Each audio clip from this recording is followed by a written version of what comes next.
आजच्या कार्यक्रमाचे अध्यक्ष, गुरुजन वर्ग व माझे मित्र मैत्रिणींनो, अस्सलाम वालेकुम। माझे नाव हसीब लतीफुद्दीन नामदार आहे। माझे भाषणाचे विषय आहे नम्रता हा माणसाचा खरा दागिना। माणसात जर माणुसकीच नसेल तर माणसाला मानव म्हणता येईल का? नाही ना मित्रांनो। प्राणी व माणसात बरेच साम्य आहेत, पण वेगळा करणारा गुण म्हणजे माणसात असणारी नम्रता। नम्रता ही माणसाला मिळालेली अनमोल देणगी आहे। नम्रतेतूनच सर्व काही साध्य करता येते।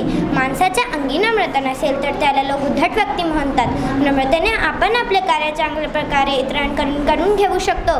नम्रतेने माणसे जुळतात, जवळ येतात। नम्रतेमुळेच आपण शिक्षकांपासून जास्तीचे ज्ञान प्राप्त करू शकतो। आई वडिलांशी नम्रतेने वागले तर तेही खूप आनंदित राहतात, आपल्या खूप लाड करतात, सर्वजण आपल्या प्रेम करतात। नम्रतेने वागले तर भांडण होत नाही, एकमेकांचा सलोखा निर्माण होतो। आपले नबी मोहम्मद सल्लल्लाहु अलैहि वसल्लमनी सांगितलं की बोलताना चांगल्या शब्दांचे वापर करा, हळू आवाजात नम्रतेने वागा, बोला।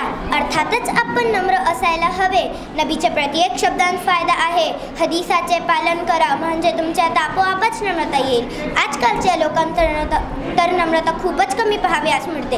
कारणे अनेक आहेत, त्यांना बाजूला ठेवून आपल्या स्वभावात नम्रता असायला हवी। माणसाला दोन गोष्टी हुशार बनवतात, एक म्हणजे वाचलेले पुस्तक, दुसरे म्हणजे भेटलेले माणसं। त्यामुळे बोलताना नेहमी नम्रतेने बोला। असे म्हणतात की नम्रता हा ज्ञानाचे आरंभ असतो।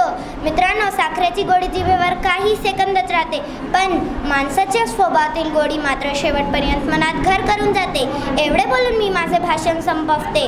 आयोजकांनी संधी दिल्याबद्दल अनेक धन्यवाद। जय हिंद, जय महाराष्ट्र।